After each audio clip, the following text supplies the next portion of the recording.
Bahkan kalau kita perhatikan di dalam Al-Quran Al-Karim, Allah Subhanahu wa Ta'ala banyak mengkisahkan tentang para pemuda-pemuda idaman.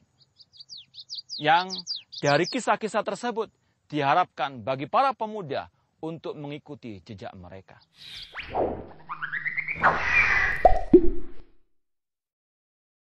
Assalamualaikum warahmatullahi wabarakatuh. Alhamdulillah, wassalatu wassalamu ala rasulillah, wa ala alihi wa ashabihi wa man walah, amma ba'd. Ma'asyal muslimin rahimani wa rahmakumullah. Syababul muslim rijalil ghad. Pemuda muslim, pemuda Islam adalah generasi penerus umat ini. Di tangan mereka lah umat berharap agar mereka meneruskan tongkat estafet perjuangan para salafus saleh radhiyallahu ta'ala anhum. Pemuda muslim diharapkan dari mereka untuk menggapai kejayaan umat. Untuk mereka bisa meraih kembali kemuliaan kaum muslimin yang telah diraih oleh para salafus saleh terdahulu. Ma'asal muslimin rahimani wa rahmatullah. Islam banyak memberikan perhatian kepada para pemuda. Karena masa muda, masa keemasan. Masa yang penuh dengan aktivitas-aktivitas yang bisa mendatangkan kebaikan, bisa meraih kemuliaan dan kejayaan bagi umat. Kalau kita perhatikan di dalam Al-Quran Al-Karim, demikian pula dengan hadis Rasul SAW, banyak disebutkan tentang para pemuda. Bahkan kalau kita perhatikan di dalam Al-Quran Al-Karim, Allah Subhanahu wa Ta'ala banyak mengkisahkan tentang para pemuda-pemuda idaman.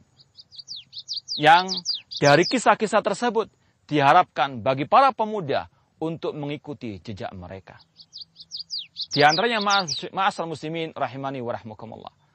Kisah Ashabul Kahfi. Kisah yang sangat amat menakjubkan. Kisah yang penuh dengan ibrah, yang penuh dengan pelajaran. Siapakah Ashabul Kahfi tersebut? Allah katakan, nahnu naqussu 'alaika naba'ahum bil haqq. Innahum fityatun amanu birabbihim wazidnahum huda. Sesungguhnya kami akan menceritakan kepadamu, wahai Nabi Muhammad, tentang kisah Ashabul Kahfi dengan sebenarnya. Siapa mereka? Innahum fityatun amanu birabbihim wazidnahum huda. Sesungguhnya mereka adalah para pemuda yang beriman kepada Rabb mereka. Maka kami pun, kata Allah, menambahkan petunjuk kepada mereka. Ashabul Kahfi, para penunggu gua tersebut adalah para pemuda. Mengapa mereka masuk ke dalam gua? Mereka adalah orang-orang yang ingin untuk menyelamatkan akidah mereka dari rongrongan kesyirikan yang telah merajalela di tempat kampung halaman mereka. Mereka melarikan diri dari kesyirikan yang telah menjalar di sekitar mereka. Mereka ingin menyelamatkan akidah mereka, meskipun harus rela mengorbankan masa muda mereka untuk mempertahankan, untuk memperjuangkan tauhid mereka kepada Allah Subhanahu wa Ta'ala. Maka Allah pun mengkisahkan mereka agar kita para pemuda jangan larut dengan nafsu syahwat, agar kita tidak larut dengan gemerlapnya dunia ini. Namun harus kita perhatikan bahwasanya ada yang paling berharga dalam diri kita, yaitu akidah kita kepada Allah Subhanahu wa Ta'ala. Para pemuda Ashabul Kahfi tersebut, mereka rela meninggalkan kampung halaman mereka, rela meninggalkan masa muda mereka untuk beribadah kepada Allah, untuk berjuang di jalan Allah Subhanahu wa Ta'ala. Oleh karena itulah, marilah para pemuda kaum muslimin untuk kita kembali ke jalan Allah Subhanahu wa Ta'ala, untuk kita kembali memperjuangkan agama Allah Subhanahu wa Ta'ala, untuk kita kembali merebut kemuliaan, merebut kejayaan dari tangan orang-orang kafir yang telah menjajah kaum muslimin sejak berabad-abad lamanya. Ma'asal muslimin rahimani wa rahmakumullah. Demikian pula bagaimana ketika Allah Subhanahu wa Ta'ala mengkisahkan tentang nabinya, tentang kekasihnya Al-Khalil Ibrahim alaihissalam. Ketika beliau berjuang menegakkan kalimat tauhid la ilaha illallah, beliau harus berhadapan dengan seorang raja yang sangat kafir, yang sangat zalim, berhadapan dengan kaum musyrikin di zamannya. namun beliau tidak gentar. Beliau tetap teguh di atas pendiriannya. Bahkan beliau berani untuk menghancurkan berhala-berhala mereka. Kemudian Allah ceritakan kapan Nabi Ibrahim berjuang seperti itu. Allah mengisahkan dalam ucapan kaum beliau. Wa qalu sami'na fatan yudhkaru yuqalu lahu Ibrahim. Qalu sami'na fatan yudhkaru yuqalu lahu Ibrahim. Mereka kaum Nabi Ibrahim mengatakan dia adalah seorang pemuda yang disebut dengan Nabi Ibrahim alaihissalam. Itulah pemuda-pemuda idaman. Itulah figur-figur pemuda yang selayaknya kita jadikan teladan untuk kita betul-betul meniti jejak mereka dalam berjuang di atas agama Allah Subhanahu wa taala. Demikian pula Allah mengisahkan nabinya Yusuf alaihissalam bagaimana ketika beliau waktu muda beliau tidak melampiaskan hawa nafsunya. Beliau menjauhkan diri daripada gelapnya dunia yang fana ini. Ketika seorang ratu membujuk beliau, merayu beliau untuk berbuat kekejian, maka Nabi Yusuf alaihissalam menolaknya. Padahal beliau pada waktu itu adalah seorang pemuda, masa-masa yang bergejolak nafsu syahwat. Namun beliau tahu bahwasannya itu semuanya akan meninggalkan hal-hal yang sangat amat dimurkai oleh Allah Subhanahu wa taala. Allah berfirman, "Wa qalat niswatun fil madinati imratul azizi turawidu fataha an nafsiha qad syaghafaha hubba." Para wanita-wanita di kota itu mengatakan, seorang ratu dia membujuk anak mudanya, seorang pemuda yaitu Nabi Yusuf alaihissalam. Inilah para pemuda yang meninggalkan nafsu syahwatnya demi Allah Subhanahu wa taala. Ma'asyiral muslimin rahimani wa rahimakumullah.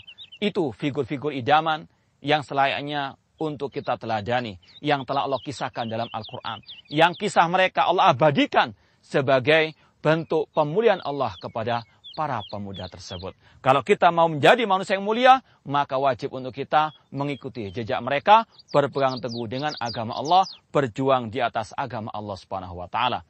Demikian pula kalau kita perhatikan hadis-hadis Rasulullah SAW sangat amat memperhatikan tentang masa muda, tentang para pemuda.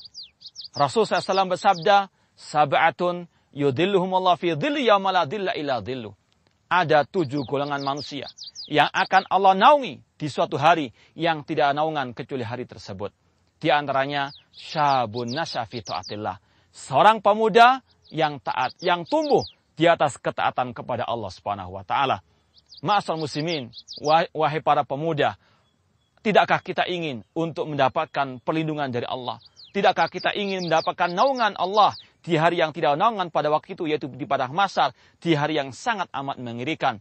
Kalau kita mau menjadi orang-orang yang dinaungi oleh Allah Subhanahu wa taala, maka marilah kita menjadi salah satu di antaranya atau bahkan semuanya, yaitu di antaranya menjadi para pemuda yang tumbuh di atas ketaatan kepada Allah Subhanahu wa taala.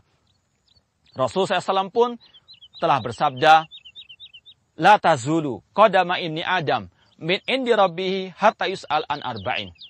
Tidak bergeser telapak kaki manusia pada hari kiamat dari sisi Allah Subhanahu wa taala sampai dia ditanya tentang 4 hal.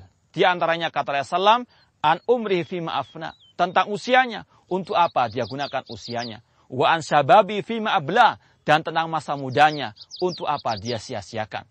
Maka ma'asyiral muslimin, sebelum penyesalan itu datang, naudzubillah min dzalik, kewajiban kita betul-betul menggunakan masa yang penuh dengan kebaikan ini, masa yang penuh dengan power ini, masa keemasan ini untuk kita beribadah kepada Allah, untuk kita mengikuti sunnahnya Rasulullah SAW, untuk kita berjuang di atas agama Allah Subhanahu wa taala, agar kita betul-betul menjadi pemuda yang menjadi harapan agama kita, menjadi harapan masyarakat kaum muslimin.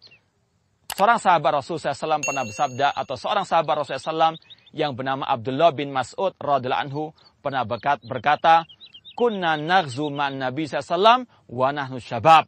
Kita dahulu pernah berjuang, berperang, berjihad bersama Rasulullah SAW, dan kami pada waktu itu masih masa muda.